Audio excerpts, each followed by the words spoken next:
Hello students, welcome to my channel civil engineering exam fighter high jump. आज हम fluid mechanics का day 2 जिसमें हम डील करने वाले हैं kinematic viscosity, surface tension, practical application of surface tension, capillarity, compressibility and types of fluid. So let's start with first topic, kinematic viscosity.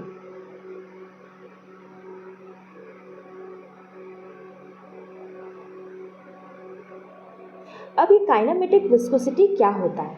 Kinematic viscosity is measured of fluid inherent resistance to the flow when no external force accepted gravity is action on it. Kinematic viscosity एक ऐसी property है जिसमें हम fluid की inherent resistance को calculate करते हैं, but flow में एक्सटर्नल फोर्स नहीं लग रहा है बजाय ग्रेविटेशनल फोर्स के। तो हम बोल सकते हैं कि जो काइनेमेटिक विस्कोसिटी है ये रेशो होता है dynamic viscosity divided by mass density. इसकी जो IS यूनिट है वो है मीटर स्क्वायर पर सेकेंड, CGS यूनिट है 1 सेंटीमीटर स्क्वायर पर सेकेंड और 1 stokes. Make sure 1 centistokes is equals to 1 divided by 100 stokes. और फॉर लीनियर वेलोसिटी प्रोफाइल हम बोल सकते हैं कि जो शेयर स्ट्रेस है is equal to mu into V divided by Y. v जो है वो है आपका वेलोसिटी ऑफ फ्लो एंड जो y है वो है हाइट ऑफ फ्लो। ओके, अब टाउ मतलब होता है shear force. Shear stress is equals to होता है shear force divided by cross sectional area या एप्लीकेबल टेंजेंशियल एरिया। सो हम इस पे बोल सकते हैं कि जो टाउ है वो होता है force divided by area. If हमें शेयर फोर्स कैलकुलेट करना है तो जो डिवाइड बाय एरिया है उसको इक्वल टू के इस साइड शिफ्ट करना होगा, रीअरेंज करना होगा। तो इससे हम बोल सकते हैं जो हमारा शेयर फोर्स होता है वो फॉर्मूला है mu into v into a divided by Y.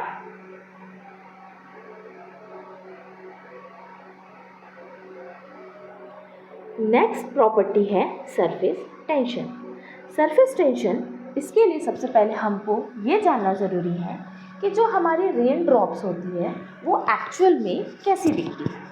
आपके पास दो ऑप्शन है, एक है ऑप्शन नंबर 1 एंड दूसरा है ऑप्शन नंबर 2, मतलब option A and option B। जो actual according to Newton law जो रेन ड्रॉप्स होती है वो इस शेप की होती है और जो हम इमेजिनरी रेन ड्रॉप्स बनाते हैं वो सर्कुलर शेप में बनाते हैं। बट एक्चुअल में जो रेन ड्रॉप्स होती है वो इस तरीके से होती है। क्यों? क्योंकि उसमें ग्रेविटेशनल फोर्स एक्ट होता है और जो हम रेन ड्रॉप्स सर्कुलर शेप में क्रिएट करते हैं उसमें ग्रेविटेशनल फोर्स को हम अवॉइड करते हैं। इसीलिए हम बोल सकते हैं कि एक्चुअल जो रेन ड्रॉप्स होती है वो इस शेप की होती है, ना कि इस शेप की। इसको हम इमेजिनरी रेन ड्रॉप्स बोल सकते हैं और जिसमें न्यूटन्स लॉ क्या रहते हैं, absent. But in this case हम बोल सकते हैं इसमें ग्रेविटेशनल फोर्स एक्ट हो रहा है, ये एक्चुअल रेन ड्रॉप होती है और इसमें न्यूटन्स लॉ प्रेजेंट होता है। अब हमने सरफेस टेंशन को स्टडी करने के लिए रेन ड्रॉप्स की एग्जाम्पल क्यों लिया। अब सरफेस टेंशन जो होता है वो होता है, surface tension is defined as the total tensile force acting per unit length. मतलब जो सरफेस टेंशन होता है इसको डिनोट किया जाता है सिग्मा से और ये एक रेशो होता है किस चीज़ का, जो टेंसाइल फोर्स लग रहा है पर यूनिट लेंथ में, इसको बोलेंगे हम सरफेस टेंशन। ओके, अब फोर्स का यूनिट होता है न्यूटन और लेंथ का यूनिट होता है metre, that's why surface tension का यूनिट है न्यूटन पर मीटर। अब इसको और अच्छा समझने के लिए हम इसमें कुछ एग्जाम्पल्स देखेंगे, जैसे कि ये। अब इस पॉइंट्स में आप देख सकते हैं हमने एक कंटेनर पे वाटर फिल किया है।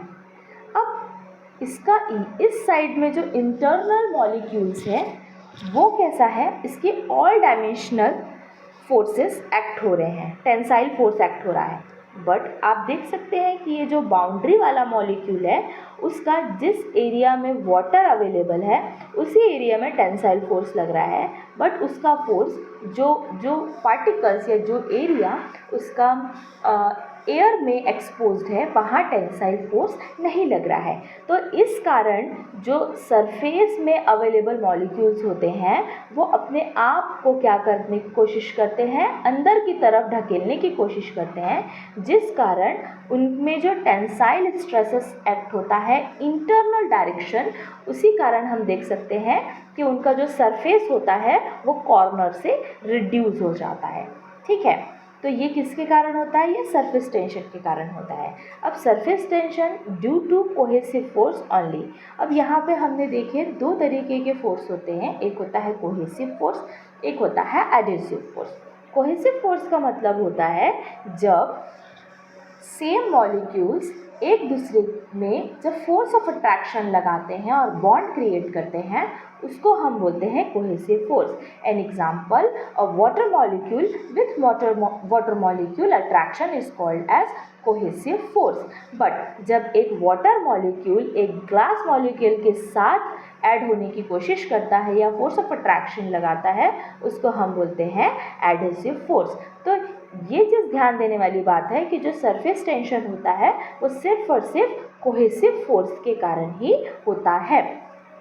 सेकेंड पॉइंट एक्सप्लेन करता है, interface tension develop only at the interface between two immiscible liquid. अब क्या होता है कि जो भी इंटरफेरेंस डेवलप हो रहा है वो सिर्फ और सिर्फ दो इमिसिबल लिक्विड के बीच में ही होगा, मतलब दो ऐसा लिक्विड जो एक दूसरे के साथ मिक्स नहीं हो पा रहा है वहीं आप इंटरफेस टेंशन डेवलप होते हुए देखेंगे। जैसे कि वाटर के ऊपर किसी ऑयल का आ जाना, ठीक है, उसे ही बोलेंगे हम interface tension. Okay, same as next point बोलता है surface tension is depend on nature of fluid. Simple सी बात है कि जो सरफेस टेंशन है वो वेरी करता है फ्लूइड टू फ्लूइड। अब किस टाइप के फ्लूइड का क्या नेचर है उस पर डिपेंड करता है उसके surface tension. An example, water is different fluid, it's nature is different, तो उसका सरफेस टेंशन भी डिफरेंट होगा। सेम एज हम बात करें किसी ऑयल की या हनी की या कैरोसिन की, तो इसमें आप देख सकते हैं उनका सरफेस टेंशन अलग होगा जस्ट बिकॉज उनके फ्लूइड की प्रॉपर्टीज़ भी अलग होगी। अब मेन चीज़ ये है कि जब टेम्परेचर हम इंक्रीज करेंगे तो कोहेसिव फोर्स क्या होने लगेगा, उनका कम होने लगेगा। और जैसे हमने फर्स्ट पॉइंट में पढ़ा कि जो सरफेस टेंशन होता है उसका मेन रीज़न होता है कोहेसिव फोर्स, तो जब कोहेसिव फोर्स रिड्यूस होगा तो हम बोल सकते हैं कि सरफेस टेंशन भी रिड्यूस होने लगेगा। बॉइलिंग पॉइंट में जो सरफेस टेंशन होती है उसकी वैल्यू 0 होती है। क्यों? क्योंकि एट अ बॉइलिंग टेम्परेचर जो मॉलिक्यूल पार्टिकल्स होते हैं वो एक दूसरे में कोहेसिव फोर्स नहीं लगा पाते हैं, और जब कोहेसिव फोर्स नहीं लगा सकते इसका मतलब उनका जो सरफेस टेंशन की वैल्यू है वो पूरी निग्लिजिबल हो जाएगी। इसका एक अच्छा एग्जाम्पल है सरफेस टेंशन का एक बहुत अच्छा एग्जाम्पल है कि जो हम सर्फ भिगाते हैं, जिसमें हम अपने कपड़ों को भिगाते हैं, उससे डर्ट कैसे रिमूव होता है। तो जब हम सर्फ के साथ पानी में सर्फ डालते हैं और उसमें कपड़ा डालते हैं तो उसके जो डर्ट पार्टिकल होते हैं उसके साथ सर्फ मिल जाता है और सरफेस टेंशन क्या करता है, इंक्रीज कर देता है।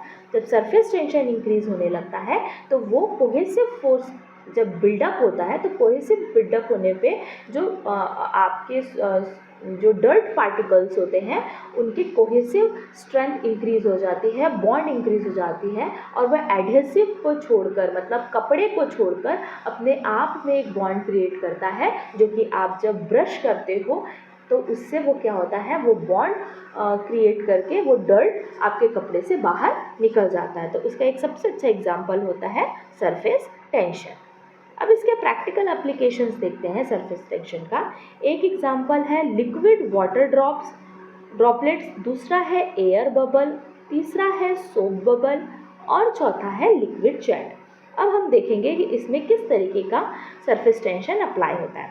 फर्स्ट एग्जांपल है आपका liquid water drops. Liquid water drops में हम इमेजिन करेंगे कि ये एक वाटर ड्रॉप्स है जिसके अंदर पूरा लिक्विड भरा हुआ है, मतलब पूरा वाटर भरा हुआ है।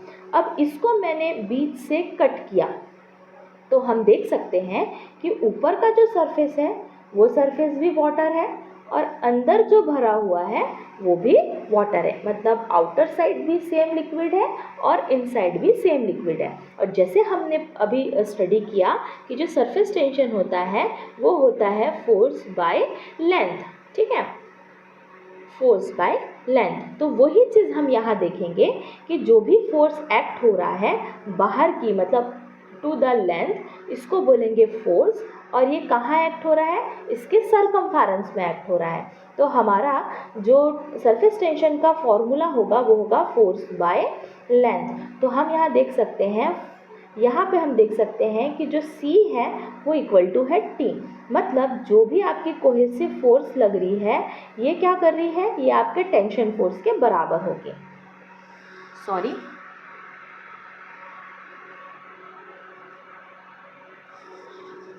आप यहाँ देख सकते हैं कि जो भी कोहेसिव फोर्स है वो टेंशन फोर्स के बराबर होगी, ठीक है। तो जो भी अप्लाइड फोर्स है वो रेजिस्टेंस फोर्स के बराबर ही होगा, तभी वो क्या है, इक्विलिब्रियम कंडीशन पे रहेगा। तो हम बोल सकते हैं कि जो भी कोहेसिव फोर्स है वो टेंशन फोर्स के बराबर है इक्विलिब्रियम कंडीशन पे, ठीक है। तो कोहेसिव फोर्स का मतलब क्या है, लोड इनटू एरिया। तो आप देख सकते हैं जो भी फोर्स इनटू एरिया है वो है आपका कोहेसिव फोर्स। और सरफेस टेंशन, ये आपको पता है कि स्ट्रेस इनटू एल, ये क्या है आपका टेंशन फोर्स। आप देख सकते हैं इस डायग्राम में इजीली कि जितनी भी एफ की वैल्यू लग रही है ये पूरे लेंथ पे लग रही है, इसीलिए फॉर्मूला क्या बना है, एफ इंटू एल। एल मतलब आपका हो गया सरकमफेरेंस। इसको जब हम रिसॉल्व करेंगे तो हम देख सकते हैं कि जो फोर्स है, फोर्स इनटू एरिया, अब वो सर्कुलर था तो एरिया का फॉर्मूला होगा π/4 d का स्क्वायर। सेम एज आप यहाँ देख सकते हैं कि स्ट्रेस इनटू एल। अब ये एल क्या है, एल आपका सरकमफेरेंस है। सरकमफेरेंस है मतलब आपका जो आपका वाटर ड्रॉपलेट्स था उसका जो सरकमफेरेंस की वैल्यू आएगी वो होगी पाई इंटू डी। तो आप यहाँ देख सकते हैं एल की वैल्यू क्या है, पाई इंटू डी। हमने यहाँ से पाई को कैंसिल कर दिया, एक डी से एक डी कैंसिल कर दिया, और जब हमने इसको रीअरेंज किया तो जो फोर्स है वो फोर्स इक्वल टू क्या आया है, applied force is equals to क्या आया है, 4 into sigma into D. Sigma denoted surface tension और D denoted diameter of the droplets. Same as second जो आपका एग्जाम्पल है वो है soap bubble. In case of soap bubble, आपने घर पे कभी भी इस तरीके के सोप बबल्स बनाए होंगे, आपने देखा होगा कि ये एक तरीके का हॉलो सोप बबल होता है, इसके अंदर एयर रहता है और सोप बबल किसका बना हुआ था, सोप का बना हुआ है। आप देख सकते हो कि बाहर पे जो है वो डिटर्जेंट की लेयर है और उस बबल के अंदर क्या भरा हुआ है, एयर भरा हुआ है। तो इस केस में क्या होता है, आप देख सकते हैं कि दो सरफेस टेंशन अप्लाई हो रहे हैं, एक तो एयर के थ्रू और दूसरा आपके सोप के थ्रू। तो हम बोल सकते हैं कि जो भी कोहेसिव इक्विलिब्रियम कंडीशन में हम बोल सकते हैं जो भी कोहेसिव फोर्स लग रहा है वो इक्विलिब्रियम कंडीशन में किसके बराबर है, दो टेंसाइल फोर्स के बराबर है। क्यों, क्योंकि यहाँ पे दो लिक्विड अवेलेबल है, एक तो सोप और दूसरा एयर, इनसाइड में है एयर। जब हम इसको सॉल्व करेंगे सेम एज आप देख सकते हैं force into area 2 into sigma into L. हमने सेम एज प्रीवियसली इसको बाइफकेट किया, एरिया का फॉर्मूला π/4 सेम एज रहेगा क्योंकि वो भी एक तरीके का सर्कुलर फॉर्म पे होता है। तो π/4 इंटू डी का स्क्वायर, और जो इसको हमने हाफ कट किया तो इसका भी जो सरकमफेरेंस की वैल्यू आएगी वो भी आएगी पाई इंटू डी। रिसॉल्व करने पर आप देख सकते हैं जो आपकी पी की वैल्यू आएगी वो कितनी आएगी, 8 into sigma divided by D. तो ये है आपका इन case of soap bubble. Third आपके पास में है air bubble. Air bubble behave like first condition, मतलब वाटर ड्रॉपलेट्स। वाटर ड्रॉपलेट्स में उसके आउटर सरफेस भी वाटर की है और अंदर का जो मटेरियल फिल था वो भी वाटर का था। सेकेंड केस में आपने देखा कि जो उसका सरफेस था वो सोप का बना हुआ था और जो अंदर मटेरियल था वो एयर था। थर्ड कंडीशन में आप देख सकते हो एयर बबल। एयर बबल मतलब आप उसका बाहर का सरफेस भी एयर है और जो अंदर पे लिक्विड अवेलेबल है वो भी एयर है। तो जब आपका आउटर पोर्शन और इनर पोर्शन दोनों में आपका सेम लिक्विड अवेलेबल है तो उसका जो फॉर्मूला होगा वो भी कैसा होगा, सेम ही होगा। Same as liquid jet. अब लिक्विड जेट मतलब जब भी हम इस तरीके का लिक्विड जेट अप्लाई करते हैं, पानी भरने के लिए पाइप यूज़ करते हैं, तो आप देख सकते हैं कि उससे जो वाटर की जो फ्लोइंग स्टाइल होता है वो इस तरीके का सिलेंड्रिकल शेप में होता है। सिलेंड्रिकल शेप में होता है तो हम बोल सकते हैं ये इसका लेंथ है और ये इसकी डायमीटर है। ओके, इफ़ मैं इसको बीच से कट कर दूं और इसमें टेंशन फोर्स को अज्यूम करें तो आप देख सकते हैं कि ये इस तरीके का फोर्सेस अप्लाई करेगा, इस तरीके का टेंशन फोर्स अप्लाई करेगा उसके पूरे सरकमफेरेंस में। चलिए इसको हम फ्रंट से देखते हैं। जब हम इसको फ्रंट से देखेंगे तो इस तरीके का रेक्टेंगुलर पोर्शन पे दिखेगा। ये हो गई इसकी लेंथ ऑफ जेट और ये हो गया डायमीटर और इस पे लगने वाले F की वैल्यू इसके पूरे सरकमफेरेंस में आपको दिखेगी, but in the rectangular form. तो यहाँ पे आप देख सकते हैं कि आपके एरिया का फॉर्मूला चेंज हो जाएगा और आपके लेंथ का जो आपका पेरीमीटर का भी आपका पेरीमीटर लेंथ का भी आपका फॉर्मूला चेंज हो जाएगा। तो आप देख सकते हो for equilibrium condition FC equal to FT same as P into A। अच्छा, अब यहाँ पे देखिए sigma into 2 into L. 2 into L क्यों बोला, क्योंकि आप देख सकते हैं यहाँ भी इसका टेंशन लग रहा है और यहाँ भी इसका टेंशन लग रहा है, इसीलिए 2 इंटू एल कंडीशन हम टेंसाइल फोर्स की लेंगे। एरिया का फॉर्मूला होगा इसमें B इंटू डी या L into B, L into D देख सकते हो क्योंकि ये L है और ये इसका D है, तो L इंटू डी आप यहाँ रखेंगे। सेम एज यहाँ पे रहेगा सिर्फ 2 इंटू एल, तो ये रहेगा सिर्फ और सिर्फ 2 इंटू एल। एल से एल कैंसिल हो जाएगा। पूरा रीअरेंज करने के बाद P की वैल्यू आएगी आपकी 2 into sigma divided by D. तो ये आपके कुछ रियल लाइफ एग्जांपल्स हो गए सरफेस टेंशन को लेकर के। आई होप आपको ये टॉपिक समझ में आया होगा, इसके पूरे बेसिक कॉन्सेप्ट भी समझ आए होंगे। अब हम नेक्स्ट टॉपिक स्टार्ट करेंगे, कैपिलैरिटी। कैपिलैरिटी में सबसे पहले आपको ये चीज़ समझना होगा कि कैपिलैरिटी क्या होती है। तो उसके लिए हम क्या करेंगे, एक सरफेस लेंगे, उस सरफेस में हम एक साइड में वाटर का ड्रॉपलेट्स रखेंगे और दूसरे साइड में हम मर्क्यूरी को ड्रॉप्स करेंगे। अब दोनों की प्रॉपर्टीज़ में हमको वेरिएशंस देखने मिलेगा। जब हमने वाटर को यहाँ लिक्विड को डाला तो ये इस तरीके से जो ग्लास का सरफेस था उसके साथ उसने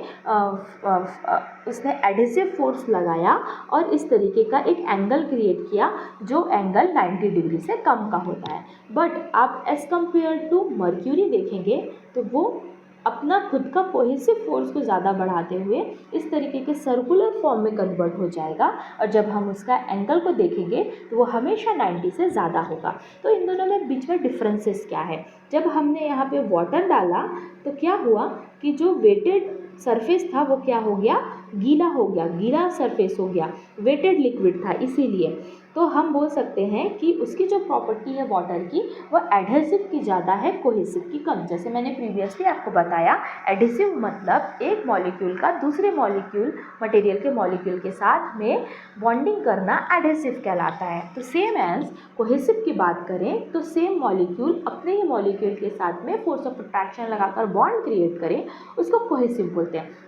तो यहाँ आप देख सकते हैं कि आपका जो वाटर है वो ग्लास के साथ में मिल करके इस तरीके का बॉन्डिंग बना रहा है, तो हम बोल सकते हैं कि इसकी एडहेसिव प्रॉपर्टी ज़्यादा है as compare to cohesive. But आप यहाँ देखेंगे तो ये नॉन वेटेड लिक्विड है, ये गीला नहीं होता और ये एग्जाम्पल था हमारा मर्क्यूरी का। तो इसमें जो आप देख सकते हैं कि कोहेसिव की प्रॉपर्टी ज़्यादा है एडहेसिव के कंपेयर में, दैट्स वाई वो इस तरीके के शेप को क्रिएट करता है। इसका दूसरा एग्जाम्पल हम देखते हैं कि एक कंटेनर में हमने लिक्विड रखा, दूसरे कंटेनर में हमने मर्क्यूरी रखा और दोनों में हमने एक ग्लास ट्यूब को इंसर्ट कराया। तो जब हमने वाटर का केस देखा तो वो वाटर क्या होगा, उस ट्यूब में ऊपर की तरफ राइज होगा और आप देख सकते हो वहाँ पे कॉन्केव शेप को क्रिएट करेगा। बट जब हम मर्क्यूरी की बात करें, उसके एडकोहेसिव की प्रॉपर्टी ज़्यादा है, तो वो क्या करेगी, वो उसमें आप देख सकते हो हाइट फॉलिंग होगी, हाइट फॉल होगी और ये कॉन्वेक्स का शेप क्रिएट करेगी। तो इसके कंपैरिजन में हम बोल सकते हैं कि जो वाटर है उसके एडहेसिव ज़्यादा है एज़ कम्पेयर टू कोहेसिव, इसीलिए उसमें हम राइस देख रहे हैं और कॉन्केव शेप देख रहे हैं। सेम एज आप जब मर्क्यूरी की कंडीशन में देखोगे तो उसकी कोहेसिव की प्रॉपर्टी ज़्यादा रहेगी एडहेसिव के कंपेयर में, दैट्स वाई हमको वहाँ पे कॉन्केव शेप मिल रहा है और हमको वहाँ पे हाइट आपको ड्रॉप होते हुए दिख रहा है। तो कैपिलैरिटी क्या है, आप कंक्लूड कर सकते हो कि capillarity is defined as a phenomenon of rise and fall of a liquid surface in a small tube relative to the adjacent general level of liquid when the tube is held vertically in the liquid। जो भी property liquid की rise और fall की हो रही है उसकी adhesive और कोहेसिव प्रॉपर्टी की, जब हम उसके अंदर पे एक वर्टिकली पाइप को ड्रॉप करते हैं तब उस तरीके की प्रॉपर्टी को हम लोग क्या बोलेंगे, कैपिलैरिटी। ओके, नेक्स्ट अब कैपिलैरिटी का जो फेनोमेना होता है और उस फेनोमेना का सरफेस टेंशन के थ्रू किस तरीके का एक्शंस होता है और क्या फॉर्मूला क्रिएट होता है वो अब हम यहाँ पढ़ेंगे। तो आप यहाँ पे अज्यूम कर लीजिए कि एक वाटर है जिसमें मैंने वर्टिकली एक ट्यूब को इंसर्ट कराया। अब ये वाटर राइज हुआ तो ये हाइट है कैपिटल एच, ये इस तरीके का कॉन्केव शेप बना रही है। कॉन्केव शेप क्यों बना रही है, क्योंकि इसमें एडहेसिव प्रॉपर्टी ज़्यादा और ये इसके साथ अच्छा बॉन्ड क्रिएट करा करके टेंशन फोर्स क्रिएट कर रही है। ये इस साइड जो खिंचाव हो रहा है उसको Ft बोलेंगे, इस साइड के खिंचाव को Ft बोलेंगे और ये जो एंगल बना रही है उसको थीटा बोलेंगे। ये जो ट्यूब हमने इंसर्ट कराया है उसका डायमीटर को स्मॉल d बोलेंगे। अब हम जब इक्विलिब्रियम कंडीशन की बात करें तो इक्विलिब्रियम कंडीशन में जितना भी ये वाटर राइज हुआ है वो नीचे की तरफ आने की कोशिश करेगा, ठीक है, तो उसको हम बोलेंगे W, ठीक है, W। लेकिन ये जो खिंचाव आ रहा है ऊपर टेंशन, इसके कारण ही ये पूरा लिक्विड जो है वो ऊपर की तरफ खींच रहा है। दैट मीन्स ये जो टेंसाइल फोर्स है इसको हम बोलेंगे Ft इंटू कॉस थीटा। अब ये आपने इंजीनियरिंग मैकेनिक्स में पढ़ रखा है कि जो भी फोर्स होता है और उसके साथ एंगल क्रिएट होता है तो एक इस एंगुलर फॉर्म को दो पार्ट में डिवाइड करते हैं, एक वर्टिकल और एक हॉरिजेंटल।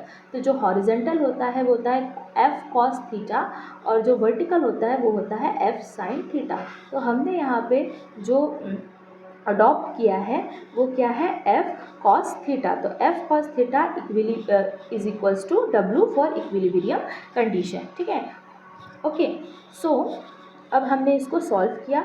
अब ये W क्या है, W है तो ये वाटर का एक तरीके का कॉलम है। वाटर का कॉलम है मतलब वेट हम बोल सकते हैं कि डेंसिटी इंटू वॉल्यूम, और वॉल्यूम को हम क्या बोल सकते हैं, एरिया इंटू हाइट। तो हमने इसको बाइफकेट किया है। अब हमको पता है कि ये क्या है, Ft मतलब सरफेस टेंशन की बात हो रही है और सरफेस टेंशन का फॉर्मूला क्या होता है, सिग्मा इंटू एल। तो सरफेस टेंशन का मतलब sigma into L into cos theta. अब ये हो गई डेंसिटी ऑफ वाटर और ये एरिया इंटू हाइट मतलब एरिया, ये सर्कुलर पाइप है आप देख सकते हो, डायमीटर ऑफ पाइप। तो ये फॉर्मूला हो गया एरिया का π/4 इंटू डी का स्क्वायर और ये हो गया हाइट फॉर द वॉल्यूम। इसको हमने सॉल्व किया, ये पाई से ये पाई कैंसिल हो गया, ये डी का स्क्वायर से ये आपका डी से ये डी का स्क्वायर, एक डी से डी के स्क्वायर में से एक डी कैंसिल हो गया। इसको जब हमने पूरा रीअरेंज किया तो हमको क्या पता करना है, हाइट ऑफ वाटर, कितना वाटर क्या हो रहा है, राइज हो रहा है। तो हाइट ऑफ वाटर आप इसको जब रीअरेंज करेंगे तो आपको पता चलेगा it is 4 sigma cos theta divided by gamma into D. अब यहाँ आप देख सकते हैं जो सिग्मा है वो सरफेस टेंशन है, कॉस थीटा मतलब एंगल जो आप इसका सरफेस टेंशन का एंगल बन रहा है वो, गामा जो है जो भी लिक्विड रहेगा जो राइज होगा उसका डेंसिटी होगा और ये डी जो होगा ये होगा ट्यूब का डायमीटर। ओके, सो ये आपका हो गया कैपिलैरिटी। अब यदि हम देखें तो एक बेसिक कॉन्सेप्ट है, बेसिक कॉन्सेप्ट ये है कि जो थीटा होता है मर्क्यूरी और ग्लास के बीच का वो होगा 132 टू 136 डिग्री का।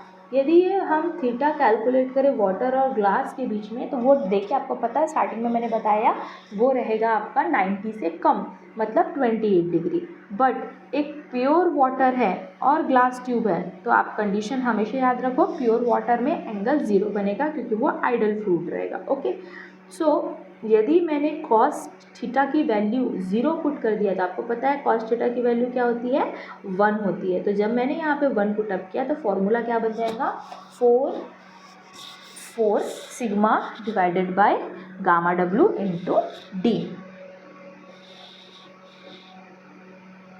नेक्स्ट टॉपिक है आपका कंप्रेसिबिलिटी। कंप्रेसिबिलिटी, अब कंप्रेसिबिलिटी मतलब क्या होता है कि वॉल्यूम का क्या होना, चेंज होना। जब भी हम किसी लिक्विड में फोर्स को अप्लाई करते हैं तो वो क्या होता है, कंप्रेस होती है। ठीक है, तो जो चेंज इन वॉल्यूम है टू द ओरिजिनल वॉल्यूम उसी को ही हम क्या बोलेंगे, compressibility. Compressibility of any substance is a measure of its change in volume और density with the application of external load. अब बोल सकते हैं it is characterized by the quantity known as bulk modulus. इसको हम फ्लूइड मैकेनिक्स में bulk modulus से denote करते हैं। ओके, और बल्क मॉड्यूलस क्या होता है, बल्क मॉड्यूलस होता है it is the ratio of pressure applied to the change in volume. ठीक है, टू द ओरिजिनल वॉल्यूम। आप फॉर्मूला से देख सकते हो, it is denoted by K del P, मतलब जो आपका फोर्स अप्लाइड हो रहा है वो, divided by change in volume to the original volume. आप यहाँ देख सकते हैं कि माइनस डेल वी लिखा हुआ है, क्यों, क्योंकि जब भी हम कंप्रेस करते हैं वॉल्यूम में डिक्रीजिंग आपको देखने को मिलता है, इंक्रीजिंग नहीं। दैट्स वाई वहाँ पे वो माइनस डेल वी इंक्लूड है। साथ ही साथ हम इसको और कंपेयर करें तो डेंसिटी के लिए भी हम वही फॉर्मूला लगाएंगे। तो आप देख सकते हैं कि जो फॉर्मूला है रीअरेंज करने पर वो हो जाएगा K into rho into del P divided by del rho. Okay, अब हमेशा याद रखिए कि जो बीटा की वैल्यू है वो इन्वर्सली प्रोपोर्शनल होगी किसके, के की। ये आगे मैं आपको रिलेट करके बताऊंगी कि ये दोनों एक दूसरे के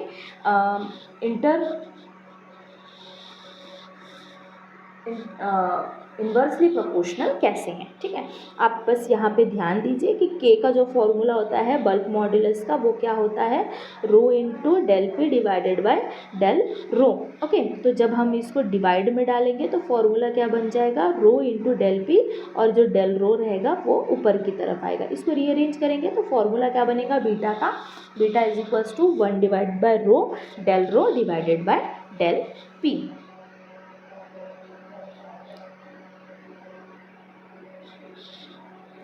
इसकी कुछ कंडीशंस होती है। ठीक है, अब कंडीशंस कैसी रहेगी, देखिए, यदि आपका जो फ्लूइड इनकम्प्रेसिबल है, जब कंप्रेसिबल ही नहीं है तो बीटा की भी वैल्यू 0 हो जाएगी और डेल रो की वैल्यू भी 0 हो जाएगी।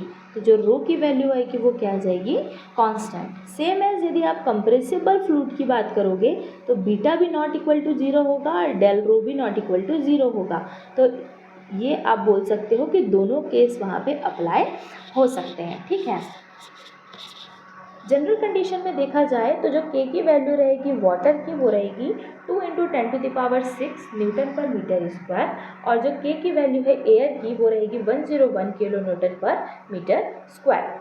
हमेशा याद रखिए कि जो बल्क यूनिट वेट है वो बीटा का डायरेक्ट इन्वर्सली प्रोपोर्शनल होगा। ठीक है, जो कि हमने अभी फॉर्मूला में समझा है यहाँ पे। ठीक है, अब जो के है वो किसको डिनोट करता है, वो के डिनोट करता है बल्क मॉड्यूलस को, और जो बीटा है वो डिनोट करता है आपका, सॉरी, जो बीटा है वो बीटा जो है वो डिनोट करता है कंप्रेसिबिलिटी को, और जो के है वो डिनोट करता है बल्क मॉड्यूलस को। तो दोनों एक दूसरे के क्या है, इन्वर्सली प्रोपोर्शनल है। ठीक है, तो इन्वर्सली प्रोपोर्शनल है। तो आप देख सकते हैं कि जो आपका बल्क यूनिट वेट है वो आपके कंप्रेसिबिलिटी का क्या है, इन्वर्सली प्रोपोर्शनल है। तो सिंपल सी बात है, जो आपका बल्क मॉड्यूलस है वो बढ़ेगा तो आपका कंप्रेसिबिलिटी घटेगी।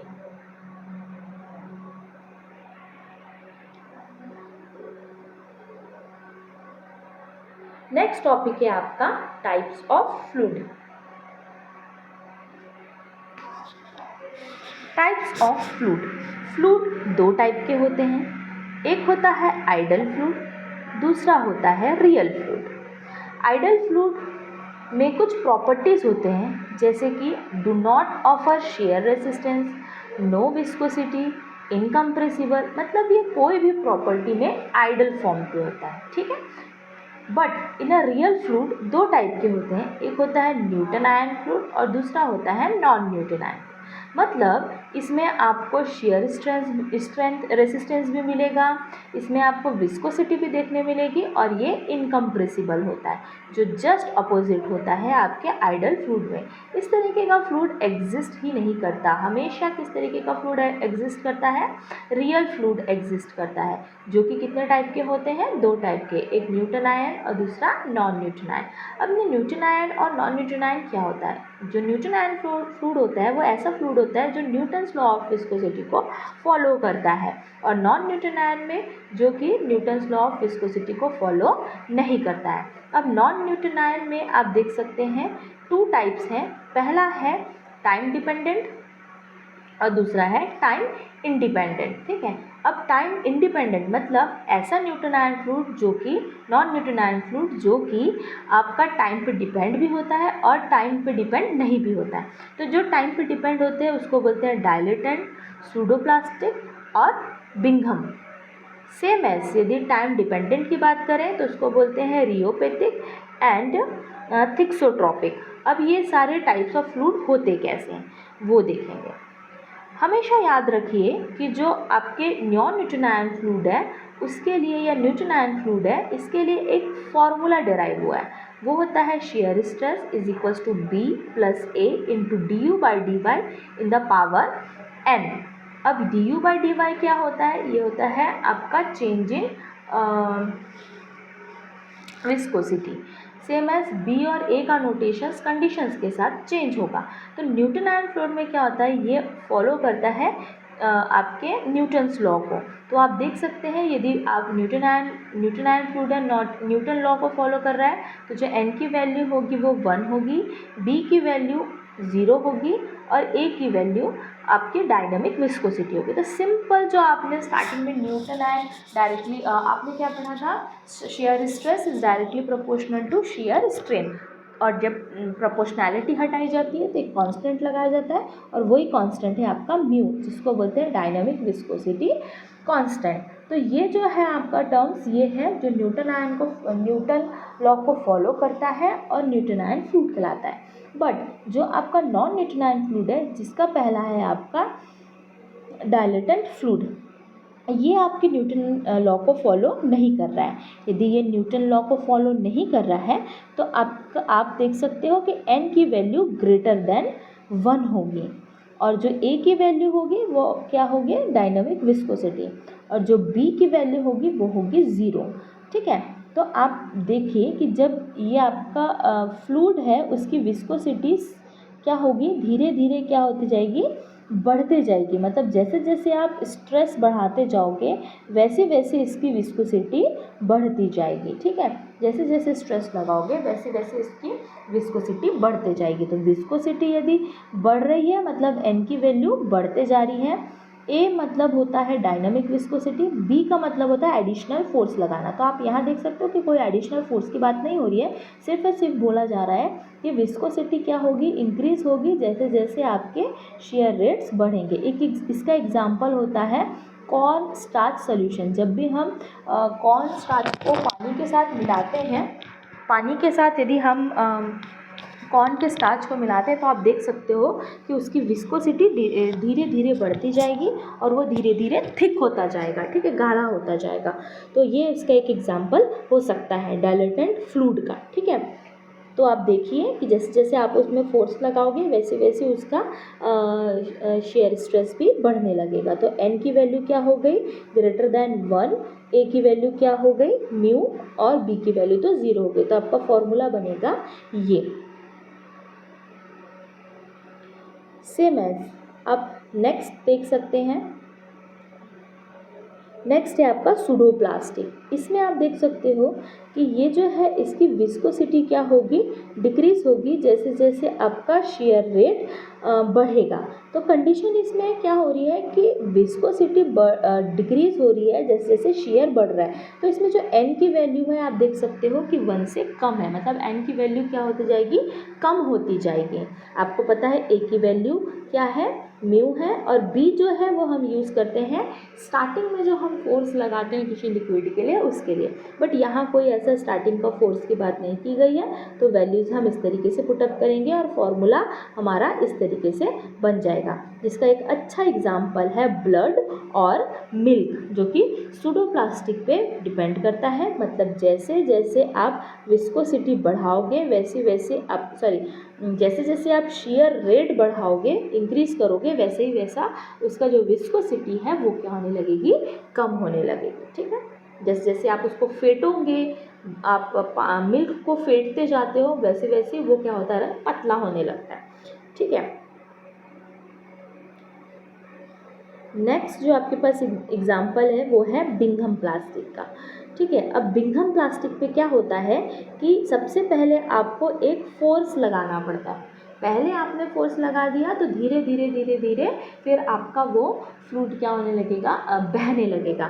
तो हम बोल सकते हैं कि जैसे कि टूथपेस्ट में हमको पहले निकालने के लिए पहले फोर्स लगाते हैं, फिर धीरे धीरे वो टूथपेस्ट निकलते जाता है। ऐसे मैं शैम्पू के लिए भी बोल सकते हो, पहले आप उसको स्क्वीज़ करते हो और धीरे धीरे वो क्या होने लगता है, बहने लगता है। तो आपको स्टार्टिंग में कुछ ना कुछ फोर्स लगाना पड़ता है, तो उसको हम बोलते हैं टाउ येल्ड। ठीक है, तो इसमें क्या हो रहा है, जैसे आपने स्टार्टिंग में फोर्स लगाया आपका ये इंक्रीज होने लगेगा और वो किस तरीके का बन जाएगा, आपके न्यूटन फ्लूइड के जैसा बन जाएगा। तो आप बोल सकते हो कि फॉर्मूला क्या बनने वाला है, tau equal to tau yield plus mu du by dy n equal to 1। तो ये फॉर्मूला आपका बनेगा किसके लिए,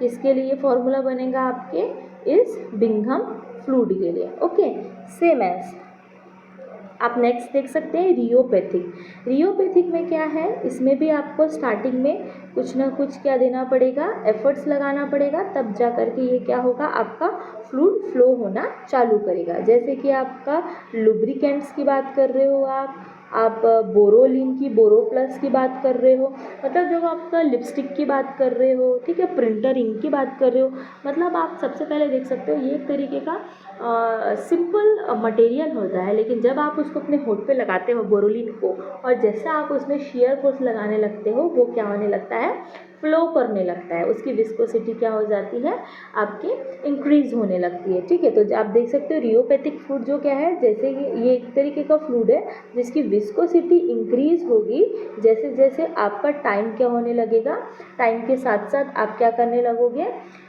उस शेयर रेट को क्या करने लगोगे, बढ़ाने लगोगे, वैसे वैसे इसको विस्कोसिटी भी बढ़ने लगेगी। ठीक है, तो ये इस तरीके से आप बोल सकते हो कि स्टार्टिंग में आपको एक फोर्स लगाना पड़ेगा, आपने बोरोलिन निकालने के लिए यूज़ किया, उसके बाद आप देख सकते हो कि जो आपकी n की वैल्यू है वो बढ़ने लगेगी, फ्लूइड फ्लो होने लगेगा, विस्कोसिटी बढ़ने लगेगी, और साथ ही साथ आपका जो a की वैल्यू उसको हम क्या बोलेंगे, म्यू बोलेंगे। तो फॉर्मूला क्या बनेगा, tau equal to tau yield, आप ट्राई करके देखेंगे, tau equal to tau yield plus mu into D U by D Y, और पावर में क्या है, n ग्रेटर देन 1।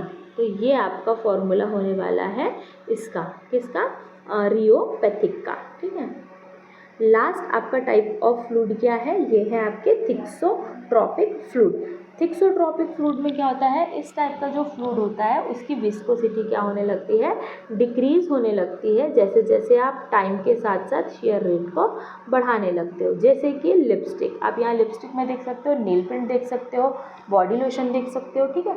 इस पर क्या होता है, जैसे अब एक लिपस्टिक की बात करें तो लिपस्टिक एक तरीके का स्टिक होता है, एक गाढ़ा सा एक फॉर्मेट सॉलिड के फॉर्म में होता है, लेकिन जैसे आप उसको होठ पे लगाते हो तो वो क्या होता है, वो एकदम से अपना विस्कोसिटी क्या कर देता है, डिक्रीज कर देता है, और वो क्या होने लग जाता है, आपके सरफेस पे वो क्या होने लगता है, फ्लूइड चिपकने लग जाता है, ठीक है। मतलब एडिशनल फोर्स, एडिसिव फोर्स बढ़ जाता है।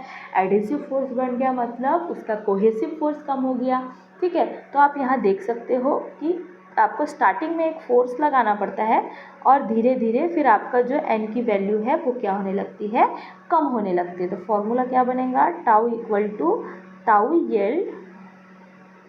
Yield plus mu into D U by D Y के पावर में एन लेस देन 1। तो इस तरीके का आपको फॉर्मूला देखने को मिलेगा। ये हो गए आपके टाइप्स ऑफ फ्लूइड्स। जो लास्ट आपको ये डायग्राम देखने को मिल रहा है, ये डायग्राम में आप समझ सकते हैं कि विस्कोसिटी के लिए आपने जितना भी अभी टाइप्स ऑफ फ्लूइड पढ़ा आप इस डायग्राम में इजीली समझ सकते हैं। पहला हमने पढ़ा न्यूटनायन फ्लूइड, जो एकदम आपके direct shear stress is directly proportional to shear strain, एक लीनियर लाइन बना रहा है। ये कौन सा फ्लूइड होगा, ये होगा न्यूटनायन फ्लूइड, जिसकी वैल्यू n इक्वल टू 1 है। अब आप यहाँ देखोगे डायलेटेंट फ्लूइड, तो डायलेटेंट फ्लूइड में हमने पढ़ा कि जैसे जैसे हम क्या कर रहे हैं, जैसे जैसे हम स्ट्रेस बढ़ा रहे हैं वैसे वैसे आपका स्ट्रेन भी बढ़ते जा रहा है, ठीक है।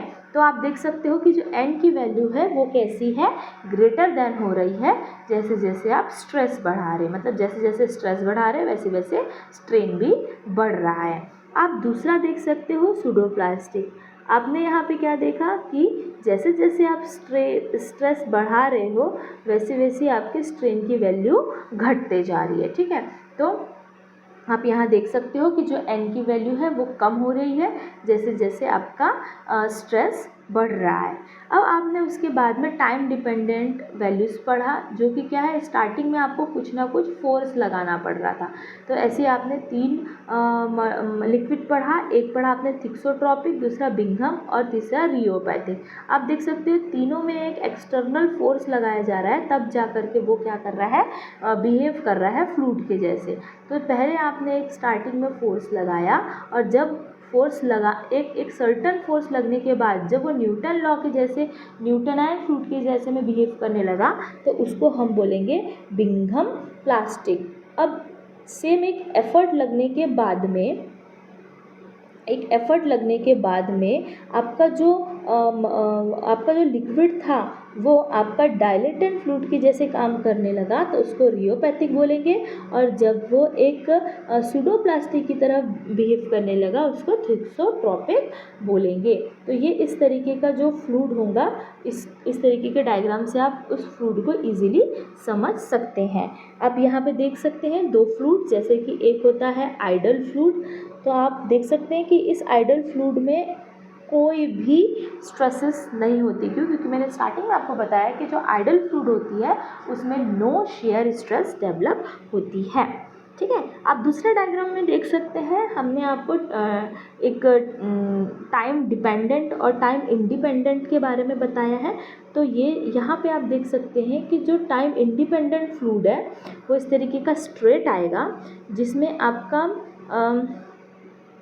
आपका जो सूडोप्लास्टिक है वो इस तरीके से आपकी जो डायनामिक विस्कोसिटी है वो बढ़ते जाएगी टाइम के साथ साथ। और आप यहाँ देख सकते हो जब आपका डायनामिक विस्कोसिटी कम होते जाएगी टाइम के साथ साथ, तो इस तरीके का डायग्राम आपको देखने को मिलेगा जो कि टाइम डिपेंडेंट फ्लूइड्स होते हैं।